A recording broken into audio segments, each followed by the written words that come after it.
This is the President McCormack Podcast with your host, Mark McCormack. Friends of the podcast, welcome. Today we have my newest best friend, Andrea Barre. Oh, you got that one right. I'm real impressed. How good was that? That was so good. So everyone's called them Bar for like their whole lives. I've only been married 9 years, so it's okay. For 9 years, yes. What's your maiden name? Krieger. Krieger. Blonde-haired, blue-eyed, grew up in Germantown, Wisconsin. Yeah. People, when I was an exchange student in Germany, didn't actually believe that I was an American. Really? Yeah. With that name. Oh, I love that. Yeah. I love that. So first question, not the funny one, but the first question is how do you know me? How do I know you? Yeah. I know you through my husband. So Matt recently joined or started up with the We Are the They movement or group. He's in the second class with you. And since Moab has really connected with you and Nick and counts you guys as some of his new best friends, and it's been really wonderful for him. So we met yesterday, and you gave me a wonderful tour of Park City and Salt Lake, and feel like I already know you really well through him, and got to meet your beautiful wife yesterday. So excited to grow that friendship too. Yeah, no, absolutely. Yeah. And you're in town this weekend for the women's retreat. The women's retreat. So the We Are the They Queens edition group for the wives and girlfriends and significant others of the men in the groups. Yeah. Yeah. Yeah. No, yeah, my wife, as you met her last night for 30 minutes before we all went to bed. It was a long night. She's super excited. She's really excited for the weekend, and I think it's a great thing. I think as guys, we get out there, we do these fun, intense, vulnerable, and personal growth type things, and it's awesome that the girls get to kind of do that and get to know each other. Yeah, I think the biggest thing that all of the women have expressed that they really wanted was originally when Matt signed up. I made the statement to him: I'm so excited you're doing this, but I'm really jealous because I have looked for something like this and it's not out there, And so while you go out and do those things, I'm happy for you and I want you to have it, but I'm a little jealous, I said. And so when I found out this was happening and I got on these calls with these women, the reason that this has really come to fruition or why they've even asked for it is because they want the same thing you guys have, which is that camaraderie. So I think sometimes there's why do you want that? And really the majority of the women have talked a lot about the relationships that you guys have, the, true authenticity and partnership and friendship and realness. And we've all wanted it too. Yeah. Yeah. I'm really excited about it. Yeah, it's going to be wonderful. And I'm really excited for my wife. I'm excited for you too, but, especially for my wife, because she's a homemaker, we do homeschool and stuff. So she's with 3 little kids who we like a lot. But sometimes she needs a break. Sometimes you need a break. She needs some other ladies, yeah. Yeah. And I think, too, there gets to be an age where how do you make those friends? I was thinking about it kind of last night. We were talking, Matt obviously grew up in England. I grew up in Wisconsin, and we live in Arizona. And we also have both been divorced. So when you kind of move your life along that way, my best friend lives in Madison and I love her, but it's not the same as having her next door or down the road. And so, how do you continue to build friendships and relationships as you're older, right? It's not out at the bar. It's not at school. It's not, where do you find those people? So you have to go out and consciously search for them. Yeah.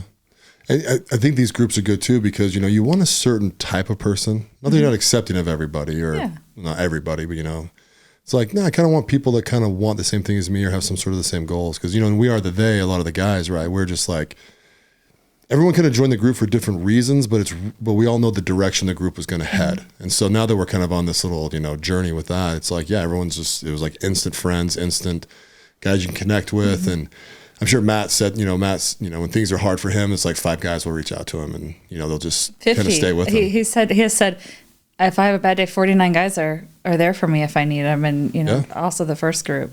You were talking about last night how you went into the group and there's not one that somebody you don't like in the group. And I think it's to your point, you're all like-minded and want the same thing. Yeah.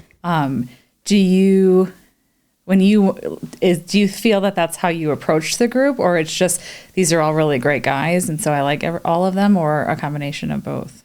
I did not approach the group that way, Okay. for sure. It's not that I didn't approach the group that way, but I'm a real in the moment kind of guy. I just kind of like exist in the moment and try and enjoy it and try and do things in the moment. And so when I went down there, I always assume I'm going to like someone until I don't. And then, but I'm also, I've been on the earth now 40 years. And so, you get with 20 guys, generally it's like, oh, a couple of these bros either don't fit or they're just like kind of posers or like, or just not my kind of guy. Right. You know what I mean? And the thing that was crazy about Moab, and the reason why we talk about Moab, because that's the first time we all got together in person, is you just kind of liked everybody. Like didn't just tolerate them or they were okay. Like you actually liked everybody. And I think a lot of the vulnerability stuff we did the first day really kind of welded that together. Yeah. Because you saw different flaws. I mean, I had flaws that I admitted to or whatever you want to call it, right? Or just naturally came out. And I think, yeah, it just kind of created a situation for everyone just to like be like, hey man, yeah, we're all struggling with different things. Let's like each other, Yeah. There's enough people that don't like us. Let's just like each other. Just make the decision. Just do it. Yeah. I think it's great.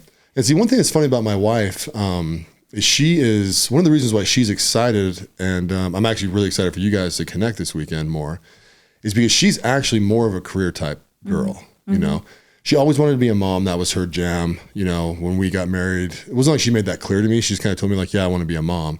But she also, she worked for the first 6 years of our marriage, the first 2 years into our kids. And she was an executive assistant to a guy that ended up selling his company to Dan Gilbert of, Quicken Loans. And yeah, it was kind of a cool thing when it all went down. But then by then, luckily, I was making enough money she could stay home, and that's kind of where she sat. But there's definitely a time coming up in her life where she wants to go back into the world and kind of create a name for herself, and I think she vastly approaching. She seems to run your house too, like a CEO would run an organization too. I mean, she's very structured. She's homeschooling with kids, which is not a small job. No, not at all. And so I can definitely see that.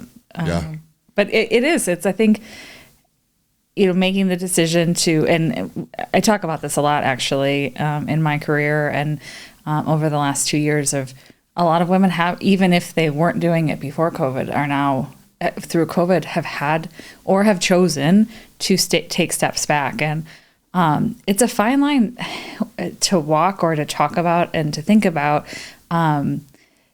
And this is maybe an unpopular or popular opinion, depending on who you talk to. Why are there these disparities between women and men in the workplace? And some of it is not positive, and some of it is choices that are made. Right, like she's choosing to stay home with the kids, and there's nothing wrong with that, and there's all kind of wonderful things about that. Navigating coming back into the workplace can be difficult and scary, and if you don't do it right, can set you behind. But it doesn't necessarily have to. And I think instead of focusing as a society and as women in society, instead of focusing on the fact that there is this disparity, why don't we focus about providing resources to make those transitions easier? Because you should be able to have the choice, and you should be able to come back and continue when you want to, or if you want to. So I'd be happy to help and work with her. I probably have some passionate ideas and thoughts for her when she's ready to. Yeah, absolutely. Yeah. No, absolutely. That'd be cool. Yeah. Yeah. And I agree with you. It is a hot topic out there, right? It's, women make less money than men, thing gets floated around. And there's so many, variables to that, right? Right. And there's, like my wife, she hasn't worked for, I don't know, let's just say 8 years, right? Probably more like 10 actually. So like 10 years. And she probably won't work for another 5 or 6. Yeah. And so when she comes in, she'll be out of the workplace for 16 years. And there's a lot of things that change in 16 years. Oh yeah. I mean, technology alone, right? Just the different, programs that we use. And I mean, we use a couple AI bots even in my office now, and it'll be a different world for her. So she will have to catch up, and she will definitely need resources. Yeah, absolutely. Obviously, depending on what career path you'd like to take. Yeah. But yeah. Yeah. And even deciding where to get back into it, I think is a place to even start thinking about now, because there's probably things that she could do as the kids get older and more self-sufficient that, could help her be ready when she's fully ready to. Yeah. And it's fun watching her too, because she's big into fitness. Yeah. So She'll never talk about it. You're gonna have to talk to her about it if you want to. You just look at her and you know she's beautiful. But she's a certified personal trainer, and she did personal training for a few years. But she just went on Saturdays and did it because it was kind of a passion project for her. Good for her. It wasn't really making money per se. I mean, she basically charged $150 an hour, but she'd only go to work for like 4 or 5 hours on a Saturday, whatever. And but she ended up like not really loving it either. Because you're made your passion your job. And sometimes that's fun. And sometimes it's, I need somewhere separate.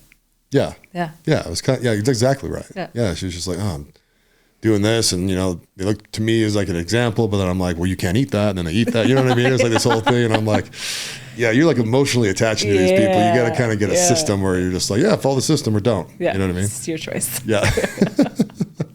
Yeah. It's fun. And then, there's been a couple of podcasts I've actually said this on, being a guest and as a host. And it's like, there's an awesome place for men and women in the workplace. Mm-hmm. And when people are really good, it's genderless, right? It really doesn't matter if you're a man or a woman.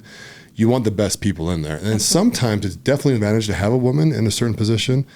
And sometimes it's a disadvantage. And it's the exact same for a man. There's certain, like to me, there's certain sales positions that women are just freaking fantastic at because they almost weld, the client and the vendor together, right? Where they're like, this is kind of like softer and it's like a different kind of a sell. Right. Because I'm in construction, right?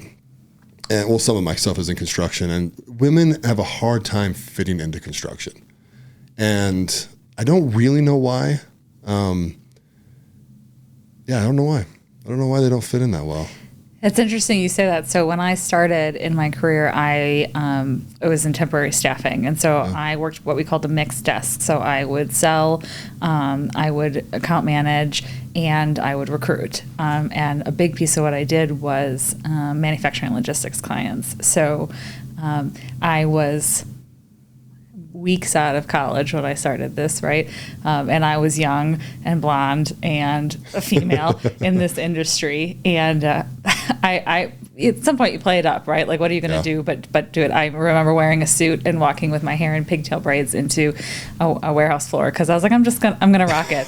I still to this day have pink safety boots or steel-toed boots and safety vest and goggles and a hard hat. And I only took them out of my car like last week. So at some point you've got to play it up, but it is, I think some of it's allowing those places to be who and what they are, not trying to change them, and not pretending to be something that you're not. I mean, I probably shouldn't admit this, but I had a client who taught me how to drive a forklift, not probably OSHA certified, and I didn't do it on a regular basis. But I was like, I'm hiring people to do this. I need to know what I'm hiring them for and what makes I can talk intelligently with them about that. And so I think that some women in those environments, they get frustrated with the men if they use a curse word or if a man wants to try and lift something for them because they can take offense to it, and it's not meant that way at all. So I think a lot of it is maybe they didn't grow up in that environment, right?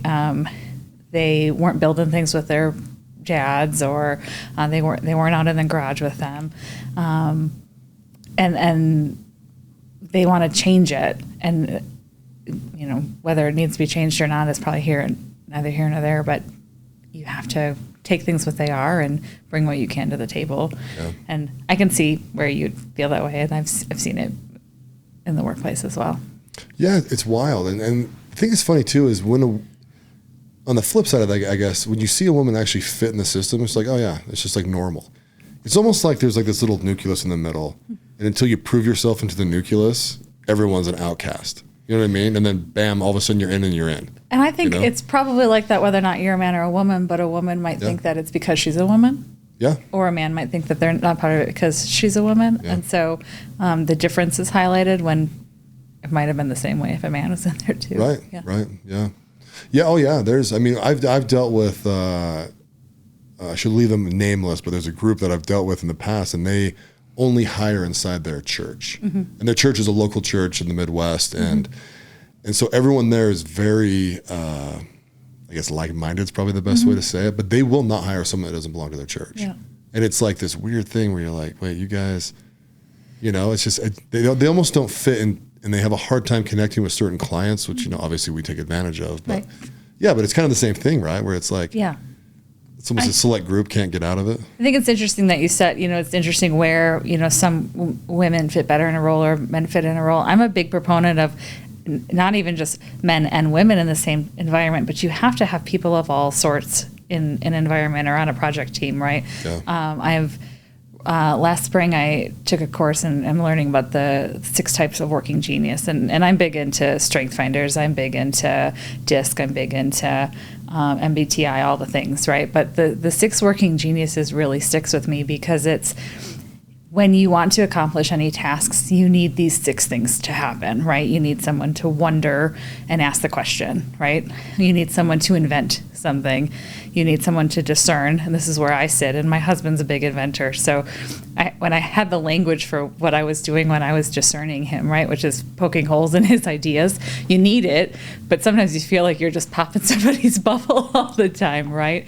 Then you have galvanizer, which is getting groups together, enabling, which is getting the product over the finish line, and then tenacity, which is to continue on down the line. And if you only have inventors, you'll never get anything actually invented, right? Or out the door. If you only have, tenacity, nobody will come up with the idea to begin with. And so I'm really cognizant right now as I build teams around having all sorts of types. And diversity is a big topic right now, right? But I think there's diversity of personalities and tasks and teams that we don't talk about it maybe as often as we should when we're thinking about successful teams and organizations. Yeah. No, I like what you're hinting at with diversity, right? Like diversity is not your skin color, right? Yeah. It is actually diversity of thought. Yeah. And cultures, and I'm a culture nut. Like when I first started an organization, at the time our slogan was "Good to know you," and it had been since 1960, right? And when I went through my interview, they said this slogan or marketing whatever catchphrase is it's our one of our core values, but it translates correct syntax and grammatically into any language. And for an organization to put that much effort into what their culture is and that it's translatable throughout the globe was a big reason why I went to go work for the organization. And I have a funny story about when they changed it a couple of years ago. I cried, but I fully embraced the new one. But I'm a huge culture nut, and culture doesn't necessarily, like to your point, it's not men, woman, it's not just that, it's not just skin color, it's not just where what country you're from. You can have different cultures within a 5-mile radius. You can have different cultures within an organization, and so the whole idea of culture and what makes up a person or makes up a family or makes up a community is, I obviously can geek out about it. Yeah. No, I love it. Yeah. I mean, inside my businesses, I mean, we try. I mean, you hire for a position, right? But most people we've hired for end up in a different position over time because we like them. They fit our corporate culture, but the thing we hired them for is actually not what they're best at. And so then we end up moving them and trying to mold jobs for what they're good at, which creates a couple positions where it's miscellaneous, right? Like you have 10 different things that don't make any sense. A little accounting, a little estimating, a little this. But, as you find what people are really, really good at, strip everything they're not and let them fly. Right. That's the emphasis of strength finders, right? We have natural talents. And if you can spend a lot of time honing things you're not good at, and, you probably should. You shouldn't just be like, I'm not naturally good at that, so I'm not going to do it, right? That's not what the idea is. But you can max capacity and you can, 10x what you are naturally good at. So focus more of your time there versus trying to be somebody or something that you're not. And thinking about that for your employees as well. You could have just been you have to stay in this role and you have to do what I hired you to do and what's in the job description. Yeah. Or you could empower them to do what they're naturally good at, and you're going to reap so many more benefits as well as they are, and the loyalty and relationship you're going to have is going to mean so much. Yeah, and they'll end up loving their job. Yeah. Because they'll feel like they're accomplished, they'll feel like they're doing a good job, they'll do something that they're either good at and or love. And engaged employees perform so much better than not, and it's the right thing to do. Yeah. It's funny for me personally, right? I mean, you look at me, and I'm very sociable, and I get along with people. I hate working in groups. Absolutely hate working in groups. Tell me about that. Why is that? Because I just want to get it done. Mm-hmm. And I feel like in groups, a lot of the time you have to like make everyone feel semi-special and kind of like there's got to be a leader. Yeah. Leader kind of has to like distribute out the work. Then one kind of has to agree to it. I'm much more like, just give me a freaking task. I'll go knock it out. Then I'll come back for another one. Yeah. You know? And maybe it's why it's good that I'm, the CEO or president of most of the stuff I do. Cause I handle the stuff that I want to handle and I pass out the other stuff, and it's just like clear delineation between them. And then I just make sure all my stuff is always done. Let me get it done so I can have time to socialize with you after. Yeah. Or get the heck out of there and go find my friends or family. Yeah. No, that's fair. Yeah, it's fun. I've joked about it with a lot of people because they're like, oh, dude, group this. Because there was a little time probably 15 years ago. It was like the entire corporate economy wanted to do group everything. Right. Yes. And I was like, I don't want to be in a group. Mm-mm. I don't want to be in a team. I want to like do my part in the overall team. Mm-hmm. If that makes sense. I think group projects, sometimes, and my 12-year-old's working on a group project right now, and she's like, I'm the only one who's going to do anything. I'm worried about this group project. And we teach that at a young age, right? But I think they work best when everyone has their own pieces, they tie together, and you brainstorm before maybe together, and you come and check it in the middle, and you come together at the end. But having 10 people at a table all working on the same thing is not the most efficient in the world. Yeah, no, not at all. I feel the same way. And I even get in like groupthink things, right? Yeah. Where like you end up just being in an echo chamber at some level, mm-hmm. Where it's depending on who's in the chamber with you, I think. True. Mm-hmm. So for me personally, it's hard for me to go in there because I create the echo chamber. It's like a downside to my personality, right? Because if I give my opinion, I'll give it so bold, I guess is the best way to say it, that other people don't want to question it because I'm the boss sometimes. Mm-hmm. Or even when I'm in other groups, it'll be, to me, it's very logical and well thought out. So people are like, well, mine's a little different. So they won't really say much. And then everyone kind of goes, yeah, that's not bad. You know what I mean? You're a natural salesperson. You get this like nightmare mm-hmm. of like, well, I kind of want a different opinion. Right. I almost like it when people argue with me. Oh, I love when people argue with me. Yeah, just to be like, yeah. And I want to know your opinion. I might not agree with you, or I might agree with you, right? But I want to hear why you think it, and maybe I'll change my mind, and maybe I won't.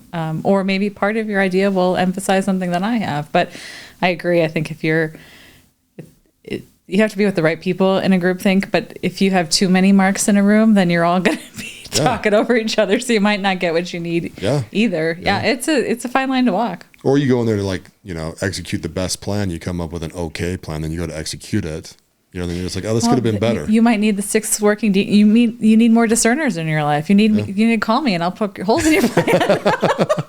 Done and done. Yeah. I like that. Yeah, Andrew, I need you to discern something. Okay, but don't take offense. Yeah, one thing that was hard for me, so when I took over my parents' business, while I was taking it over, I changed every process, like literally everything. Right. And it just became down to what I thought was efficient, right? Mm-hmm. And then as I've had other employees come in that are good employees, great employees, I kind of like give them, the broad stroke to do whatever they want. And when it doesn't work, I like internalize that. And I'm like, why did you let them do what they wanted when you had something that worked? You know what I mean? And then I was like, was it just to make them feel good about owning their own position, kind of thing? So I guess as a boss, I struggle with that a lot, where it's like, I don't want to micromanage you, but like, I feel like I got this the best way possible. I think that it's probably both, right? I think they sometimes need to learn too, right? Because you're going to have more buy-in if they do it their way and it didn't work. And then they come back to the way that you have trusted everything. You're doing it this way because you've done everything else and tested it, and it's the best way. They didn't have that experience. So in a lot of ways, you're allowing them to have that experience and sometimes come to that conclusion. There's also probably a part of you that hopes that they will find a better way. There's always things that changed and evolved. I say to my teams a lot, okay, you can do it your way. And if it works, great. We'll tell everybody about it and we'll share best practices. And if it doesn't work, you're going to do it my way. Like, those are fine with me. And I hope you find a better way. Until you do, we're gonna do it this way. I work in recruitment process outsourcing. And so there's a lot of tools and technologies and efficiencies that you can implement and come in, but sometimes you have to do it. You have to determine manually what that way is before you can make tech out of it or bring tech in, technologicalize, if that's even a word. It is on this podcast. Yes, before when you enable technology, but you have to have your process in place, and to have that process in place, you have to try a lot of different things and map them out and do it. Unfortunately, a lot of it manually, and so I have a hard time. I will map it out, and I'll still be kind of midstream of mapping it out, and we want to bring in efficiencies.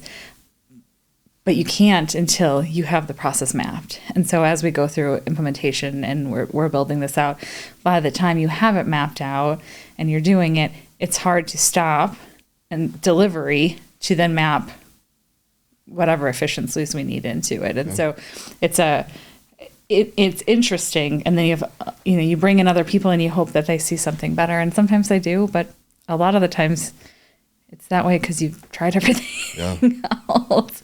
But it's a good feeling, or sometimes it's a relief when somebody tells me that, because I'm like, okay, I thought I was crazy that this is really manual, but when I have a data scientist telling me there's no other way to do it, I'm like, oh, okay, I am good at what I do. Yeah, exactly. And that's an interesting point. So when you guys are doing that, you actually are matching personalities inside that process then. Yes. I think the really interesting thing about the talent industry is, and this kind of comes back to my nerdy story about our slogan. We changed our slogan a couple of years ago to human forward. So it used to be good to know you, and now it's human forward. And I say that human forward is really just good to know you in the digital age. And the idea is that Randstad as an organization strives to use technology to be efficient in the places where it makes sense, so that you have more time for the personal connection. Like, there are talent in recruiting and HR is a human, it's a relationship business. And so with the demands that we have on us, how do we maximize our time and efficiency in the administrative tasks, so that I can spend more time really getting to know you, so I can make the right match, or I can make the right solution. And when you have an industry that is so much of both, the juxtaposition of it is really interesting. Yeah. Really interesting. How do you guys find your candidates? So I work in recruitment process outsourcing. So we hire mostly full-time positions, or we will supplement a recruiting process for an organization. So we have clients that we do entire what's called end-to-end. So from a day a position opens till the day they start. We have some that will do just the recruiting process. So it's, position opens to offer accept. And then we have clients where we just do actually the onboarding piece. So we'll do pre-boarding, background checks and assessments like that. But I've also worked in staffing, right, where we talk a lot about making the match. And what I find, this is where the human connection comes in, right? It's a lot of asking questions and listening. It's a lot of making sure you fully understand a role, and you fully understand what somebody's looking for. We talk a lot about a job fit, a boss fit, and a culture fit. So, basically table stakes. Can you sit down at the table? What do I pay to play? Can you mentally and physically do this job?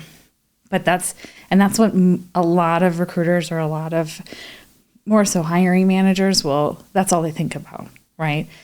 There's so much more to that. Like, yes, those boxes have to be checked, but then you have to look at boss fit, right? Is this someone that I can be successful with? Is this someone that I can support? Is this someone I can take direction from? Is this someone who understands me? And as you, especially for an organization like yours, right, they're interacting with you on a very regular basis, and you have a specific way that you give direction. You sounds like really want them to take ownership. And if you're someone who needs their hand held all the time, if you're someone who needs the check-in, and there's nothing wrong with that, right? But this might not be the right environment for you. And so being able to understand yourself, or have a recruiter help you understand that's what you're looking for. And then also being able to say what the environment is, right? That's a big piece. And then the culture fit. So what do you really believe in the values of the organization? Do you like the people that you work with more and more. And we saw a lot of this through the Great Resignation. We're still seeing it as we go on. Like, are you at a place that you are getting everything you need? Are you fully engaged? And as we, through COVID, and I think we probably would have found this out anyway due to some of the population and shortages that we have from a talent standpoint, but I think COVID really sped it up. People have a lot of options when it comes to work. There's still a lot of work that needs to be done, but people have a lot of options. And so if you're not giving an employee an engaged environment, they can go somewhere else. And so it's so much more important for organizations to recognize that.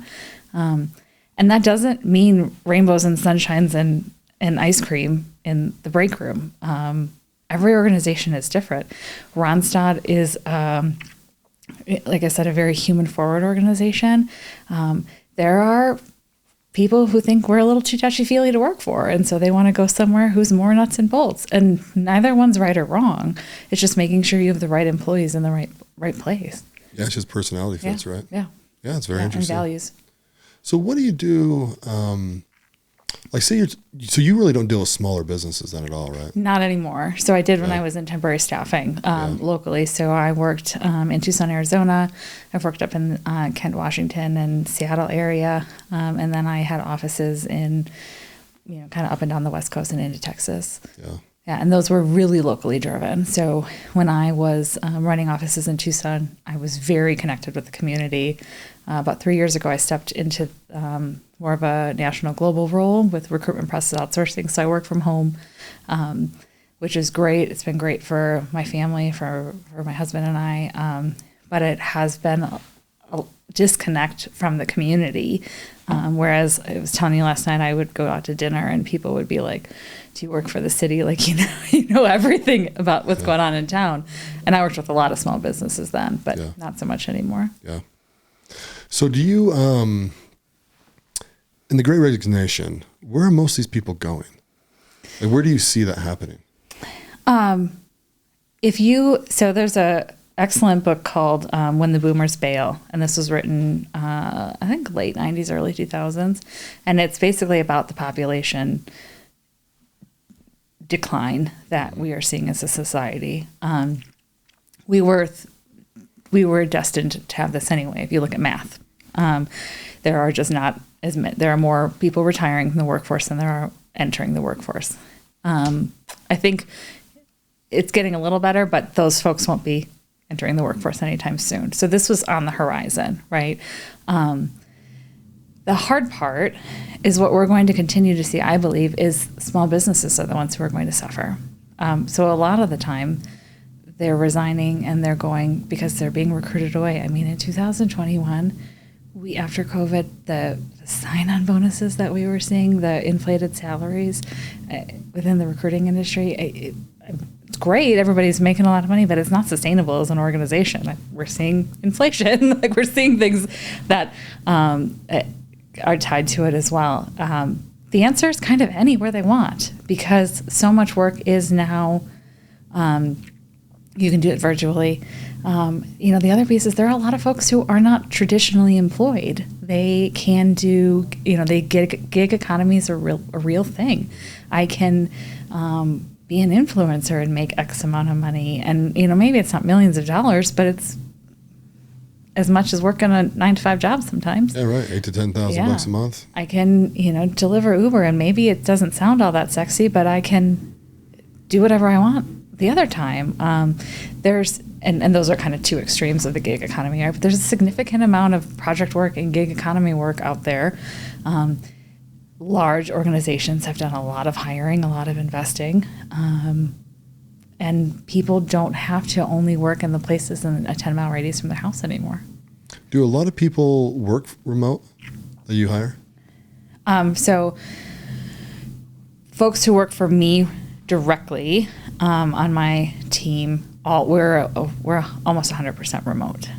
A lot of the roles that we're hiring, depending on the role, right? Manufacturing, you have to go in the office, right? But there are certain industries that have slowly been going remote anyway. Call center is a big thing. You'll continue to see, I believe, more and more call centers from home. It saves an organization on a lot of infrastructure, and oftentimes the performance is similar, if not better, and engagement tends to be higher. But it's a strange dichotomy, and I think we'll continue to see struggling this as a work environment, because there are folks who want to go in the office, right? They want to feel connected. They want to have partnerships. So more and more employees are asking for flex. We want flex. We want flex. We want to be able to come in the office. We want to come in the office sometimes, which allows that interaction. It allows for the brainstorming and the water cooler talk and all the ideas that come up, which is great. But it doesn't allow organizations to save any money because they now have to have both. So a lot of these circumstances, the organization's paying the price. See, I look at that. I look at people working from home, and none of my employees. Well, that's not true. Some work from home. Mm-hmm. That's the way it was set up from the beginning, years and years and years ago. In my office, when we visited today, it's completely set up for any person to work from home. Right. So I bought, all the servers and all the virtual crap for that to happen, but I did it like 5 years ago. Yeah. Right. And my division of the organization has been work from home forever. Yeah. So when everybody else was adjusting during COVID, we were whatever. Normal. I adjusted to this when I took this job. Yeah. See, and I like the fact this is odd for most people. In a perfect world, I should say, I think that everyone should work 4 hours a day. Mm-hmm. And that actually comes down, to me, it's a personal thing for people. You should be so efficient at your job that 4 hours a day is enough. Yeah. And during those 4 hours, you are a machine. Yeah. You know what I mean? Mm-hmm. And so, and I'm like, because in my world, like, I don't care when people clock in. I really don't. Never even check. I haven't checked it for years, unless someone wants me to do an adjustment. I mean, a lot of guys clock in and out, but I don't really care. Right. And I just care about the output at the end. Right. And I think most organizations, when they really look in the mirror, that's what they mostly care about. And I'm in this small to medium-sized business world. I think that's what most organizations care about 100%. I think some laws and regulations, I joked around yesterday that half my job is figuring out how to make sure nobody gets sued. And there's a lot of truth to that, right? Yeah. And it's hard to quantify that the job gets done, right? Like when you're producing or manufacturing something, there's an outcome, right? But when you're a salesperson, there's an outcome. But what about everyone in between? What is really the outcome that you're looking for? And if you're not getting what you need and you need to make a change, how do you do that? Because it's not quantifiable, or are you being subjective? Truly. Yeah, see, I'm a data-driven guy. Like, I for me to be a CEO, I think it's best to actually pull all emotion out of everything, almost to be kind of robotic when it comes to staff decisions and business decisions, because if you just go right off the data, it just can't lie to you. Right. And that comes from I lived in a world with a lot of feelings and thoughts where I feel like if we do this, or I think this is awesome, and this guy's really good because I feel like he's just awesome, and it's like, but the data freaking does not say that, Yeah. And that's where, and I think if business owners really understand their data, it's so much easier to put efficiencies in, right, and make people's lives easier. I wouldn't even just say data owners, or business owners. I would say that there's a lot more we could do with data and understanding, even, from a sales standpoint, right? Like, you should know your numbers. How many calls does it take me to make a sale, right? How many times do I have to physically pick up the phone to get someone on the phone?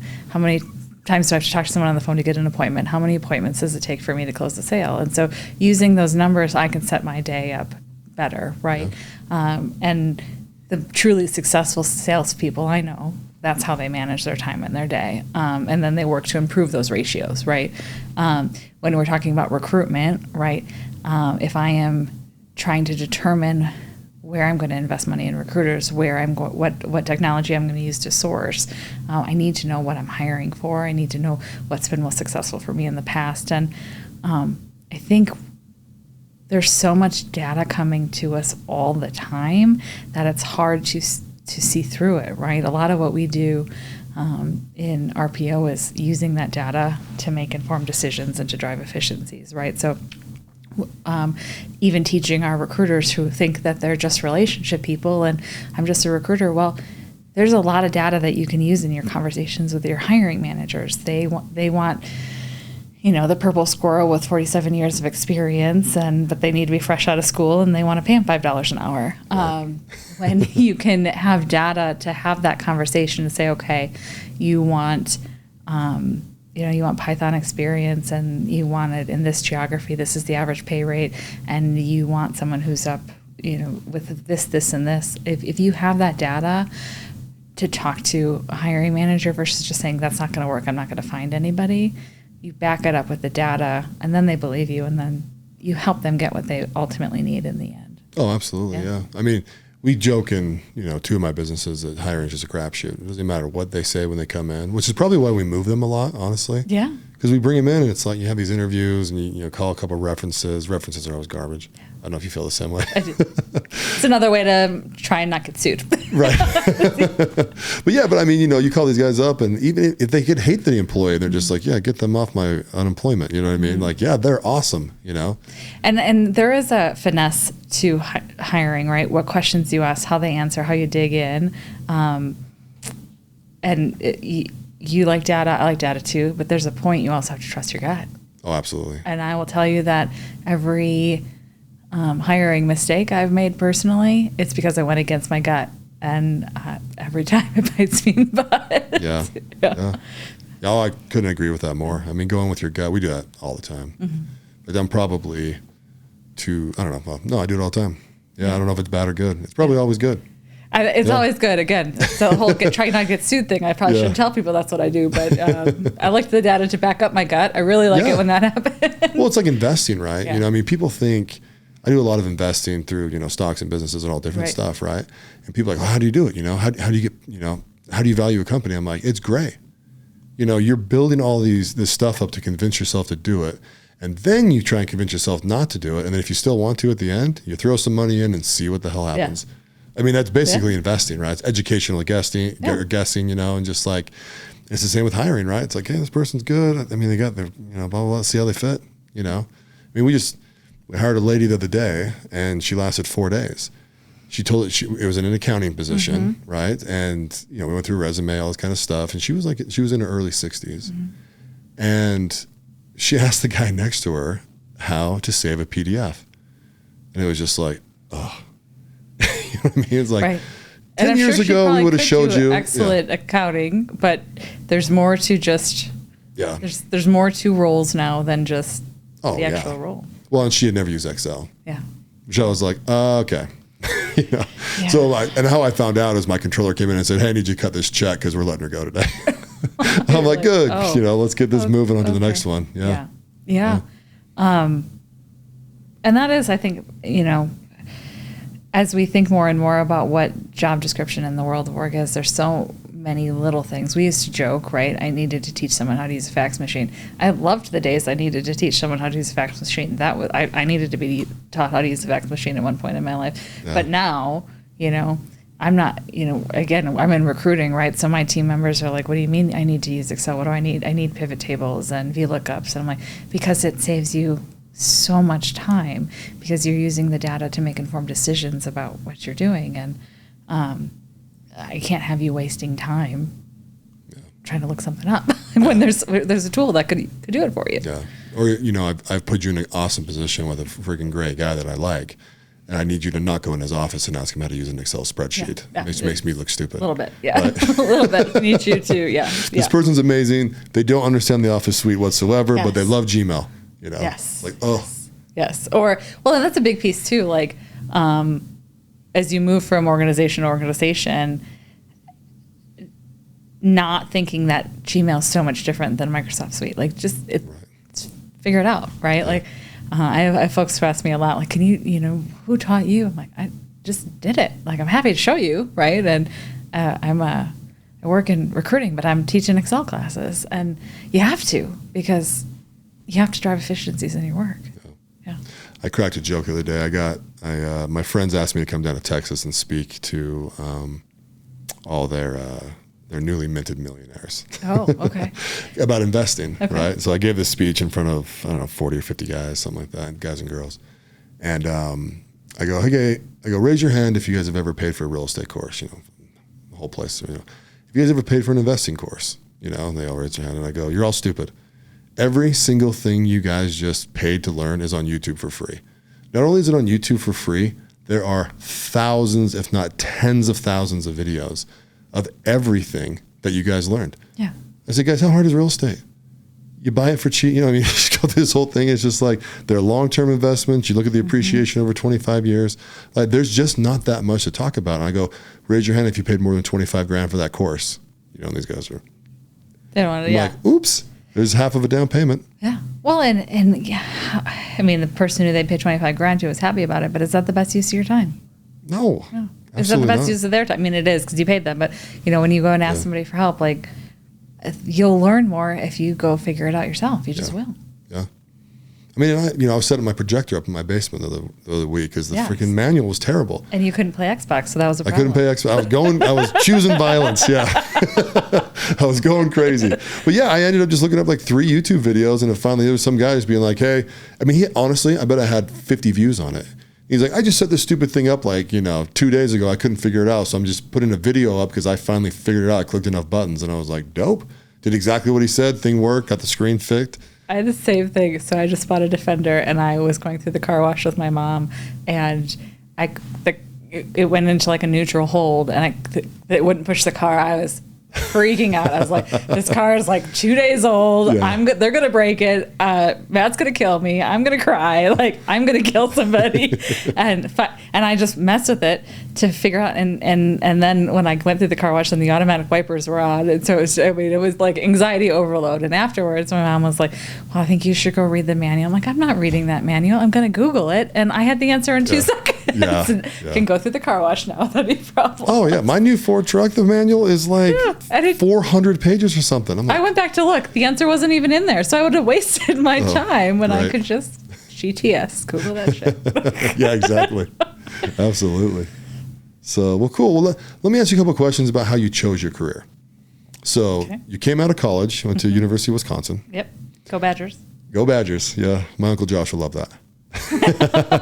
This will be the test to see if he actually listens to my podcast. Yeah, I still have my shirt. Bucky Badger is my boyfriend. Yeah. Oh, nice. Matt's actually okay with it.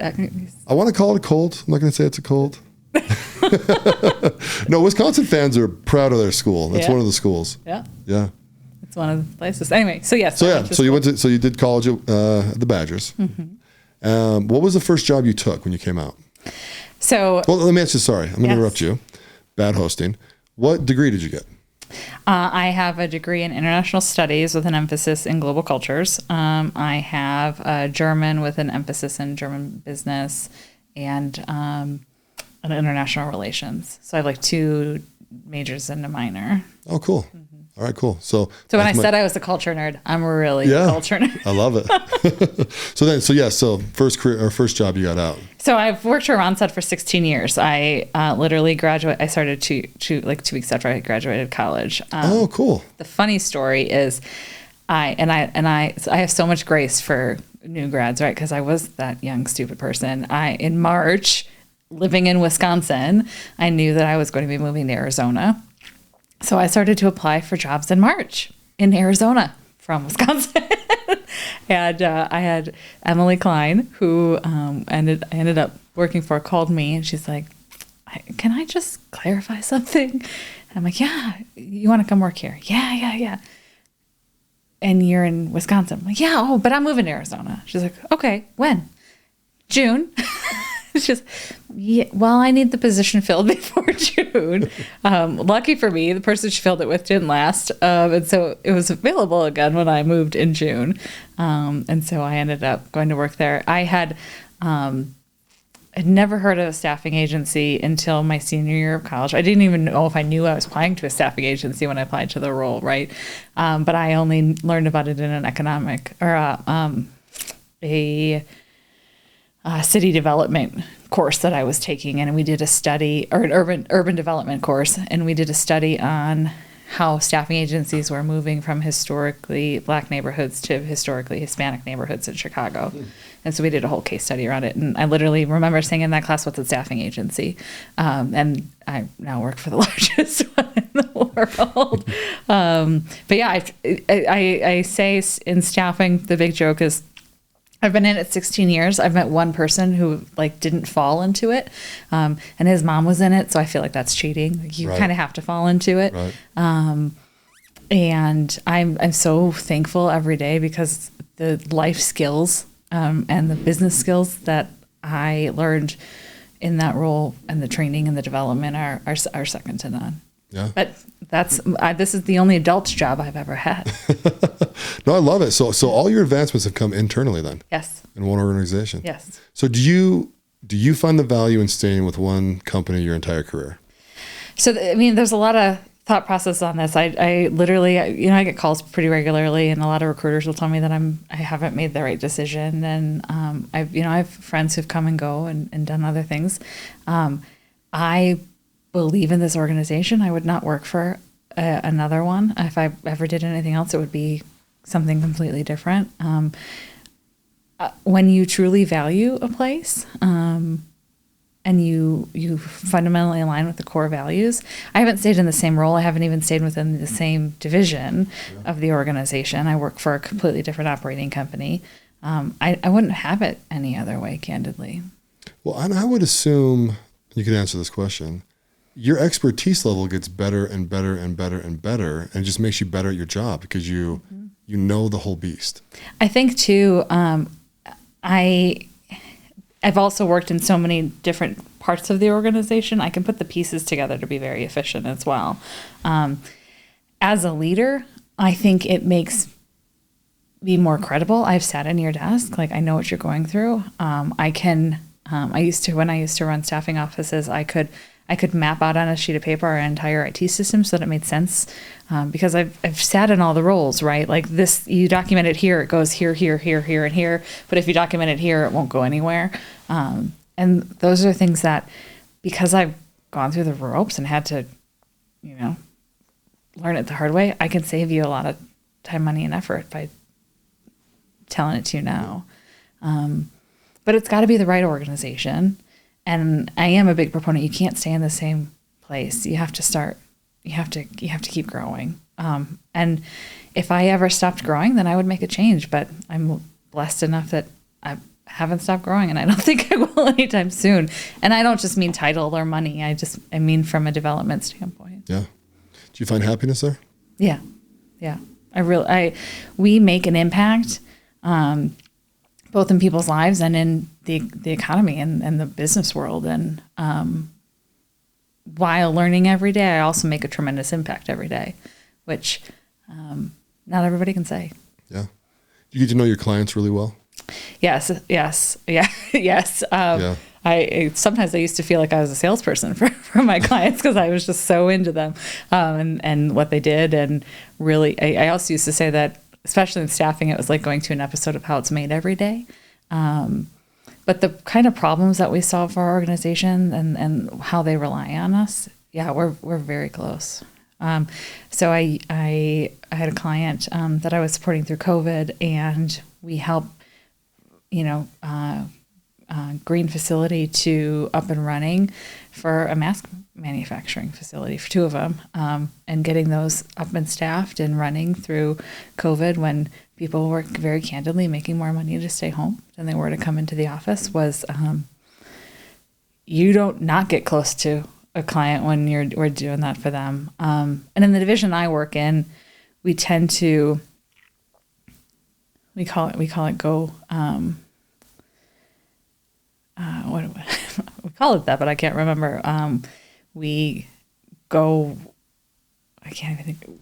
Basically, because we live in that customer's operating reality so much, it's like sometimes you forget that you do work for another organization, and that's a fine line to walk. Well, and you got to know that organization well. Oh, 1,000%. To hire for it. 1,000%. Yeah. Yeah, 1,000%.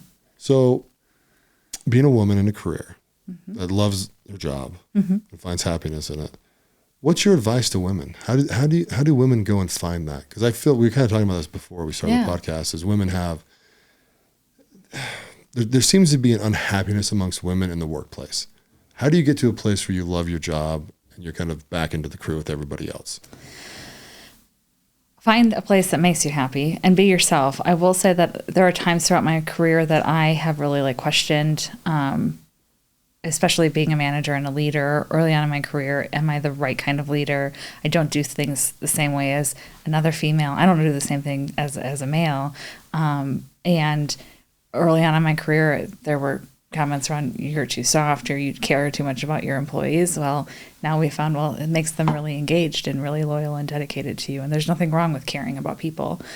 So being true to yourself, I think, is huge. To your point,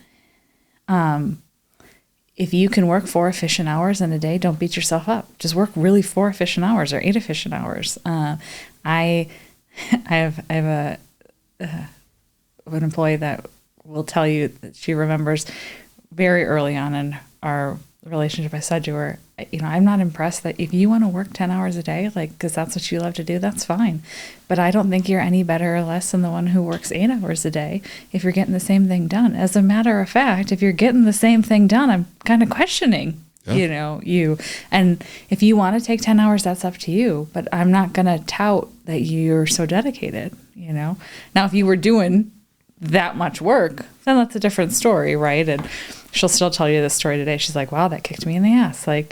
I'm not impressed by the hours. I'm impressed by your output. And so to answer your question, be true to yourself, set boundaries, really know what makes you happy, and don't be afraid to do your own thing, right? I will go in and I look at things differently, and I have a lot of imposter syndrome. I think we all have had it, right? I've had it a lot in my life, and I'll ask myself, well, maybe they're right. Maybe why aren't they doing it this way? Clearly they had thought about it already and they haven't done it.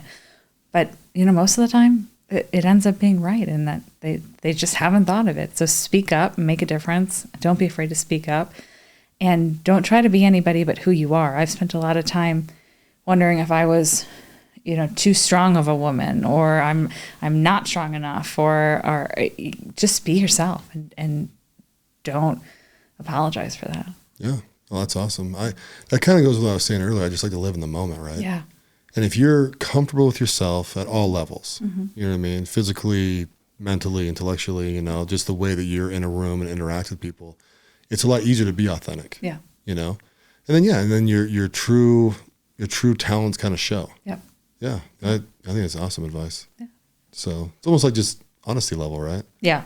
Transparency, authenticity, just be yourself, because it's exhausting to try to be anybody else. So don't do it. Yeah, and try and fit in and try to pretend. And Mm-hmm. there's like when I was growing up, you hear like fake it till you make it. Yeah. I might write a book one day. I probably will never do this, but I think you should write a book. I was on this plane. And I was like, I'm going to take every stupid ass saying that I've heard my whole life and actually break it down to what it really means. Right? Yeah. So one of them is a religious saying for me. Okay. It is, I do not take the Lord's name in vain. Okay. Right. Now people think that's swearing. It ain't swearing. Oh. It is blaming God for your dumbass decisions. Right? Mm-hmm. They'll be like, well, I prayed and God told me to do this. It's like, that makes logically zero sense.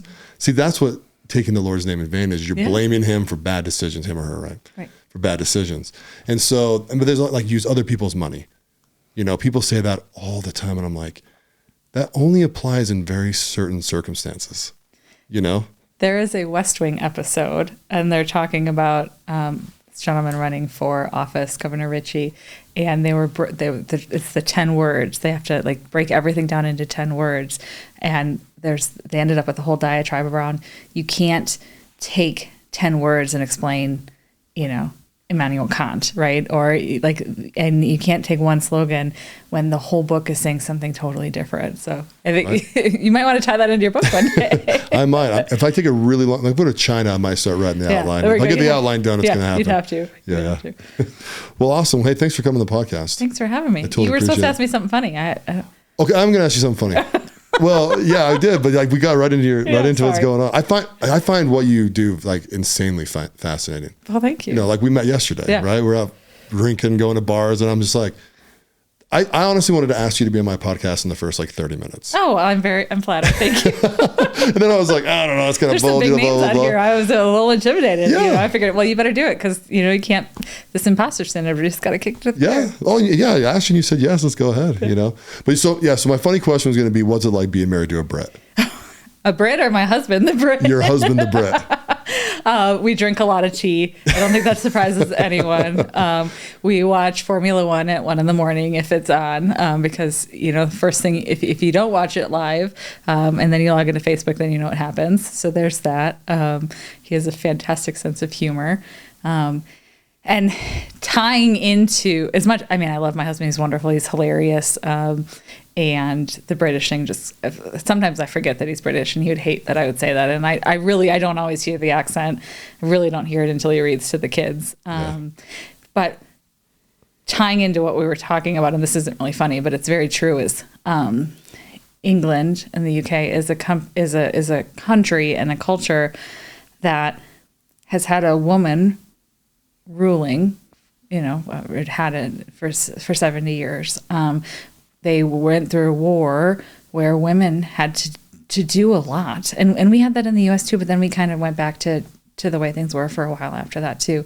And so as a strong woman, I've never had to rein it in with him. In fact, he encourages it. Yeah. And there are lots of men in the U.S. who have that too, right? But his mother owned a business. She was a ballerina in the Royal Ballet, and then she had her own dancing school and was a business owner back in the 70s. And so having that piece of my life has never been in question. That's even a concern, and that I couldn't do that and be an excellent mother too. So they had a head of state that they would die for, and also would take orders from. And I as silly as that might sound, but I think that has made it